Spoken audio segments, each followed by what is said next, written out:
Peak Chapter 15 Gamow Bag. I made it as far as the HQ tent, but no farther that night. The storm dumped about 4 feet of snow on base camp. It was much worse up at ABC. Josh managed to get through on the radio only once during the night. It was scratchy and broken up, but we think he said there were sustained winds of 73 miles an hour and gusts of over 100. The team members were hunkered down in their tents, but there was no way for Josh to check on them because of the weather. At first light, he dug out and reported in again. Base, we're all accounted for, but we have 2 cases of hate, Francis and Bill. 1 severe, 1 mild. How's the weather down there? Clear, the weather operator Sparky answered. I just checked the meteorological maps, and there's nothing new coming in until tonight. When? Storm's ETA is 1900, give or take several hours. Josh gave a harsh laugh, followed by a coughing fit. When he finally recovered, he said, I hear you on that weather window. I'll start everyone down as soon as we get them rehydrated. We're giving Bill extra O's, and he's responding well.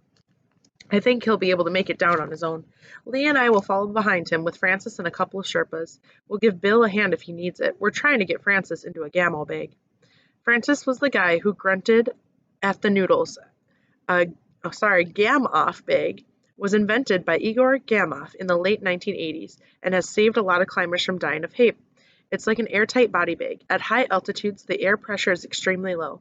You zip the victim inside a Gamow bag, pump it full of air until it's about the same pressure as it would be at sea level, and bingo, the climber can breathe again. Hopefully. We'll start looking for the first climbers in about 8 hours then, Sparky said. Be careful coming down. Avalanche risk is high. Keep us posted on the weather. Roger.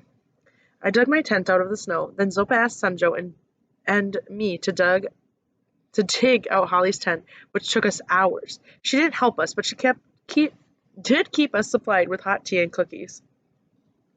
Late that afternoon, the first of our team members started to straggle in, looking like zombies from Night of the Living Dead. It took them each 3 mugs of streaming sweet tea in the mess tent before they were finally able to put a coherent sentence together. It was a nightmare. The snow started 1,000 feet below ABC. It was so thick we had to fix a rope and tie ourselves together so we didn't lose anyone. Couldn't see a bloody thing past your eyelashes. Then it really started snowing. 22 below at ABC without the wind chill. We nearly froze to death trying to get our tents up.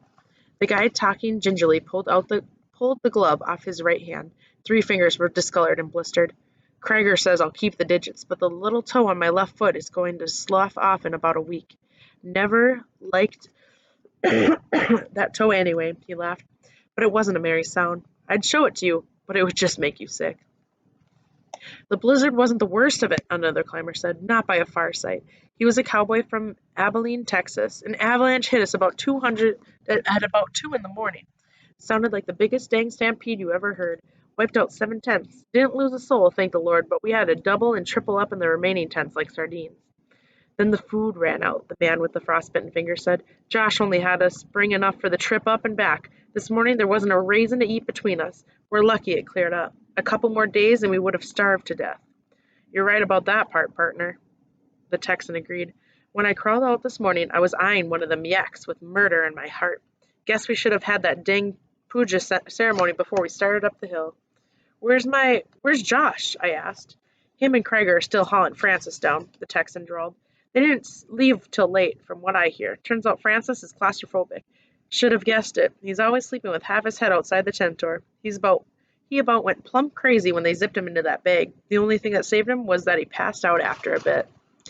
You might be thinking that the above conversation was a little cold-hearted, and you'd be right. It was 10 below zero outside, slightly warmer in the mess tent, but not by much. When you're exhausted, having a hard time catching your breath, freezing, starving, waiting for your little toe to drop off, you have other things on your mind than the welfare of your fellow climbers. Zopa waved Sanjo and me over to him and told us to get our gear. We were going up the mountain to help Josh and Leah. Junior, Will, and Jack joined us. They had been filming our climbing lessons with Zopa the past few days, and I wasn't sure they were coming with us to help or to get footage of the Gamow bag in action. I didn't think 1,000 feet would make that much of a difference, but at that altitude, even 100 feet made a difference. Having to plow through freshly fallen snow didn't help. About every 20 steps I stopped, sucking in ragged breaths of freezing air. At this stage, my hope of getting to the summit a mile and a half above where I was currently suffocating seemed about as likely as me flying a Gamow bag to Jupiter. My only consolation was that Sanjo and the film crew were having as much trouble as I was. The one person who wasn't affected was Zopa. He'd wait for us until we were about 50 yards behind him, then continue up the Rongbuk Glacier like a mountain goat breaking trail. By late afternoon, there was still no sign of Josh and the others.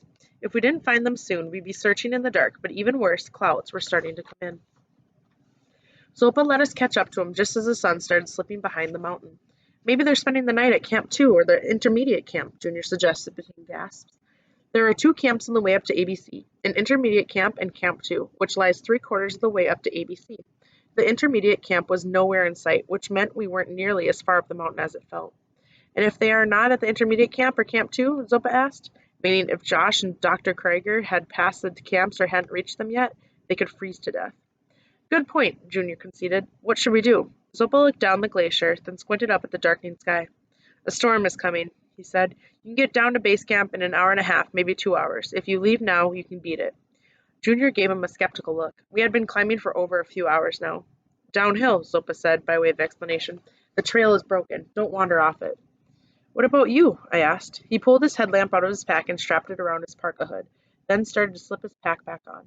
I know your father. He will not watch that man die. He will try and get him off the mountain.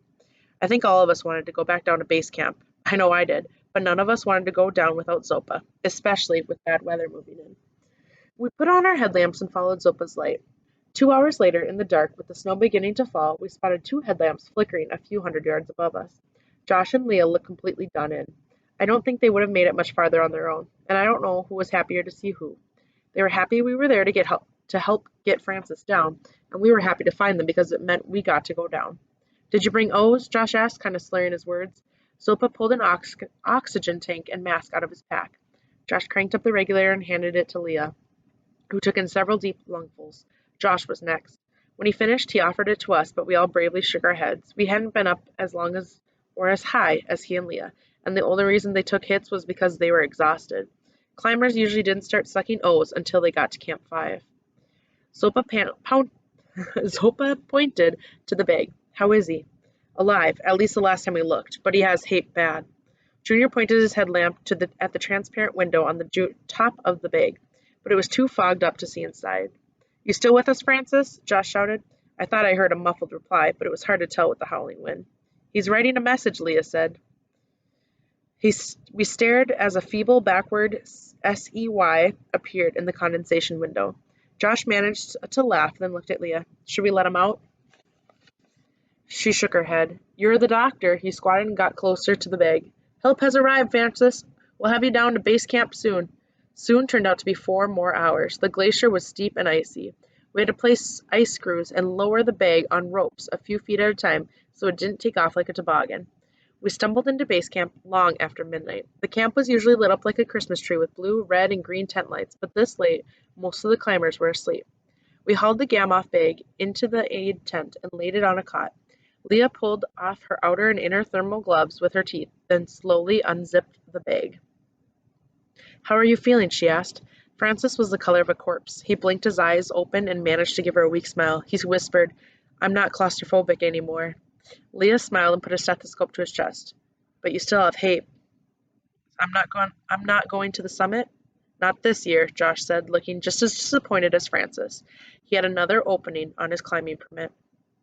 We left Francis and Leah and went to the mess tent. A handful of the team, staff, and Sherpas were still up drinking tea and playing card games.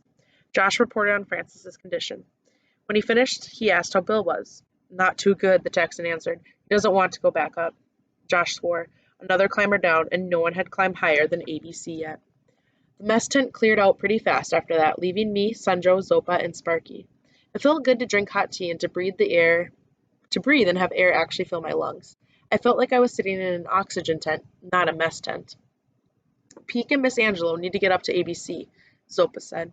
I know, Josh said. I was going to take them and the film crew up when I got back, but I'll have to wait a few days now. I'm wiped. I'll take them all up tomorrow, Zopa offered. I couldn't even imagine walking back up the glacier in a few hours, but I couldn't protest in front of Josh or Zopa. I wish that Junior, Will, and Jack hadn't headed to their tents after filming Francis being freed from the Gamow bag. If they had been there to hear Zopa's suggestion, I'm sure they would have protested for me. I can't ask you to do that, Josh said. You didn't ask me, Zopa said. I offered. They need to go up. The weather will break in a few hours. Not according to the satellite maps I just looked at, Sparky said. Zopa shrugged. The maps are wrong. What about Holly? Josh asked. I had a doctor from another camp look at her earlier today, Zopa answered. She can go. Josh grinned. So you already had this figured out before you came up to get me? Zopa ignored the comment. We will take some of the porters and yaks, he said. Resupply what was lost in the storm. Here are some Sherpas I would like There are some Sherpas I would like to visit at ABC before I leave the mountain. Did you talk to Pa Sang? Pa Sang was Josh's Sidar, who I had seen around camp but had never officially met. He was constantly rushing around, yelling at the porters, arguing with Sherpas, or in the HQ tent talking to the base camp crew. He had the porters pack what was needed this afternoon, Soap answered. Josh looked at me. Are you ready for 21,000 feet? I said I was, but I had some serious doubts. I hoped Zopa was wrong about the weather.